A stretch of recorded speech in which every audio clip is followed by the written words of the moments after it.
दोस्तों नमस्कार। आपकी सफलता ही मेरा मिशन है। ज्ञानकोश एजुकेशन पर आपका अभिनंदन है। यह वीडियो मेरे उन नन्हे मुन्ने प्यारे बच्चों के लिए है जो कक्षा 10 में हैं और 2025 के बोर्ड परीक्षा में बैठने जा रहे हैं। आपको एक बात मैं बताना चाहता हूं, यदि अब तक आप किसी भी कारणवश तैयारी नहीं कर पाए बोर्ड परीक्षा का, या आप अब तक सीरियस नहीं रहे हैं, तो मैं आपको विश्वास और दावा दोनों कर रहा हूं कि आज से एक स्पेशल वीडियो आपको प्रतिदिन मुहैया कराया जाएगा, जिसमें पिछले पूछे गए महत्वपूर्ण प्रश्नों का ही श्रृंखला केवल रहेगा, यानी फास्ट रिवीजन कराया जाएगा। विस्तार से तो आपके इस चैनल पर पूरा वीडियो अपलोड है, गद्य का, पद्य का, संस्कृत का, व्याकरण का, आप वहाँ से पढ़ सकते हैं। लेकिन अब आपको विस्तार से पढ़ने की आवश्यकता नहीं है। आप संक्षेप में उन वीडियो को देखिए या उन प्रश्नों को देखिए जो पिछले परीक्षा में पूछे जा चुके हैं या अति महत्वपूर्ण हैं। तो यहाँ से उन्हीं प्रश्नों को दिया जाएगा और व्याख्या करने का एक सरलतम तरीका आपको बता दिया जाएगा कि यदि इस वीडियो में जो आपको गद्यांश है, इसके अलावा भी कोई भी गद्यांश या कोई भी पद्यांश अगर आता है तो उसका व्याख्या बड़े सरल ढंग से कर सकते हैं। केवल मेरे साथ आप बने रहें। आपका ये प्यारा चैनल आपके लिए एक मील का पत्थर साबित होगा, आपके लिए एक मजबूत सहारा बनकर के उभरेगा। बस केवल आज से इस चैनल को अगर आप नए हैं तो सब्सक्राइब कर लीजिए और अपने दोस्तों को भी शेयर कीजिए।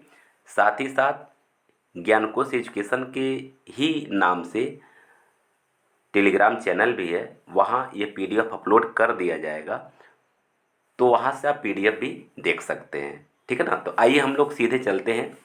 आपका जो पहला चैप्टर है मित्रता, मित्रता में आचार्य रामचंद्र शुक्ल का जीवन परिचय अति महत्वपूर्ण है।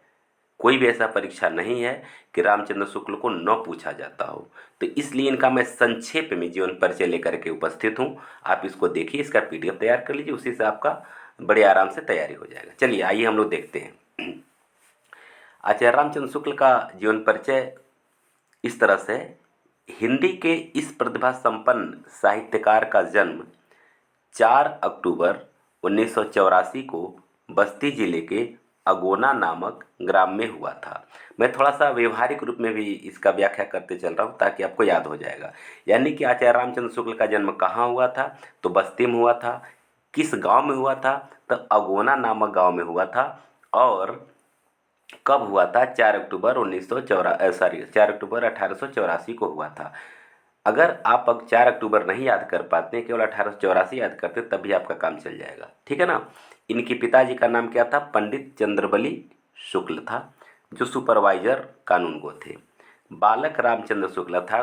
जब रामचंद्र शुक्ल जब बच्चे थे, बाल्यावस्था में थे, तो इन्होंने इंट्रेंस यानी हाई स्कूल की परीक्षा मिर्ज़ापुर जिले के मिशन स्कूल से उत्तीर्ण की और इंटर की परीक्षा के लिए एक कायस्थ पाठशाला इलाहाबाद प्रयागराज में प्रवेश लिया। इन्होंने मिर्ज़ापुर के न्यायालय में नौकरी कर ली, किंतु स्वभाव अनुकूल न होने के कारण नौकरी छोड़ दी। कहने का तात्पर्य है कि ये हाई स्कूल की परीक्षा मिर्ज़ापुर से उत्तीर्ण किए थे और इंटर की परीक्षा कायस्थ पाठशाला इलाहाबाद से किए थे। उसके बाद ये मिर्ज़ापुर के न्यायालय में सरकारी नौकरी की, लेकिन अपने स्वभाव के अनुकूल न होने के कारण ये नौकरी को छोड़ दिए। आगे बढ़ते हैं हम लोग। फिर क्या हुआ, तो मिर्ज़ापुर के मिशन स्कूल में फिर बाद में क्या हो गए, चित्रकला के अध्यापक हो गए। ठीक है ना। इसी बीच स्वाध्याय से इन्होंने हिंदी, अंग्रेजी, संस्कृत, बंगला आदि भाषाओं का अच्छा ज्ञान प्राप्त कर लिया और पत्र पत्रिकाओं में लिखना आरंभ कर दिया। बाद में इनकी नियुक्ति काशी हिंदू विश्वविद्यालय में हिंदी के प्राध्यापक पद पर हो गई। कहने का तात्पर्य है कि ये मिर्ज़ापुर में बाद में चित्रकला का अध्यापक हुए और अंग्रेजी, संस्कृत, बंगला आदि भाषाओं का ज्ञान प्राप्त स्वयं किए, मतलब स्वयं अध्ययन से किए और विभिन्न पत्र पत्रिकाओं में लिखना आरंभ कर दिए। बाद में काशी हिंदी विश्वविद्यालय यानी बीएचयू में हिंदी के प्राध्यापक हो गए और बाबू श्याम सुंदर दास के अवकाश प्राप्त करने के बाद शुक्ल जी ने हिंदी विभाग के अध्यक्ष पद को भी सुशोभित किया। इसी पद पर कार्य करते हुए 2 फरवरी 1941 को आप स्वर्ग सिधार गए। तो ये इनका आचार्य रामचंद्र शुक्ल जी का क्या हुआ, जीवन परिचय। आप इसी तरह से लिखेंगे, एक हेडिंग बनाएंगे जीवन परिचय, और इतना आप इसमें से याद कर लेंगे, ठीक है ना। उसके बाद आप हेडिंग क्या बनाएंगे, साहित्यिक परिचय। साहित्यिक परिचय में आप क्या लिखेंगे, हिंदी के हिंदी निबंध को नया आयाम देकर उसे ठोस धरातल पर प्रतिष्ठित करने वाले शुक्ल जी हिंदी साहित्य के मूर्धन्य आलोचक और युग प्रवर्तक आचार्य थे। कुछ शब्दावली कठिन है तो इसको आप अपने भाषा में भी सरल बना करके लिख सकते हैं। जैसा मैं बता रहा हूँ कि ये हिंदी निबंध को एक नया रूप दिए, ठीक है ना, और इसे ठोस धरातल पर प्रतिष्ठित भी किए। ठीक, हिंदी साहित्य के ये ख्यातिलब्ध आलोचक और युग प्रवर्तक आचार्य थे। इन्होंने सैद्धांतिक एवं व्यवहारिक दोनों प्रकार की आलोचनाएं लिखी। आलोचनाएं दो प्रकार की होती, साहित्यिक और व्यवहारिक, तो दोनों आलोचनाएं इन्होंने लिखा। और इन्हें हिंदी शब्द सागर के संपादन कार्य में सहयोग के लिए भी बुलाया गया। हिंदी शब्द सागर एक पत्रिका रही है, तो उसके संपादन कार्य के लिए भी इनको बुलाया गया। और उन्होंने 19 वर्षों तक काशी नागरिक प्रचारणी पत्रिका का भी संपादन किया। कितने वर्ष तक, 19 वर्ष तक काशी नागरिक प्रचारणी पत्रिका का संपादन किए। इन्होंने अंग्रेजी और बंगला में कुछ अनुवाद भी किया और हिंदी साहित्य इतिहास लिखकर इतिहास लेखन की परंपरा का सूत्रपात किया। इसमें से कुछ शब्द आप याद कर लीजिए, जो आपको कठिन लगता है उसको छोड़ सकते हैं, कोई इशू नहीं है, का पूरा पूरा रट ही लें, लेकिन अगर याद कर लें तो काफ़ी अच्छा रहेगा। लेकिन फिर भी कुछ शब्दों का आप या कुछ वाक्यों का आप याद कर लीजिए। उसके बाद से आपको करना क्या है, सीधे आप इसके पास आप आएंगे किस पे, इनकी कृतियाँ, बस कृतियाँ आप लिख देंगे। यहाँ से आपको पूरा का पूरा नंबर मिल जाएगा, ठीक है ना। किस तरह से लिखेंगे, अब इस तरह से इनका निबंध संग्रह का एक श्रृंखला बना लेंगे। तो इनका निबंध संग्रह क्या है, चिंतामणि, जो 4 भाग में है, और एक विचार बीथी है, ये लिख लेंगे। इतिहास ग्रंथ में क्या लिख लेंगे, हिंदी साहित्य के इतिहास लिख लेंगे। आलोचना में क्या लिख लेंगे, सूरदास, रसमीमांसा और त्रिवेणी, ये 3 आलोचनाओं को आप तैयार कर लेंगे, ठीक है ना।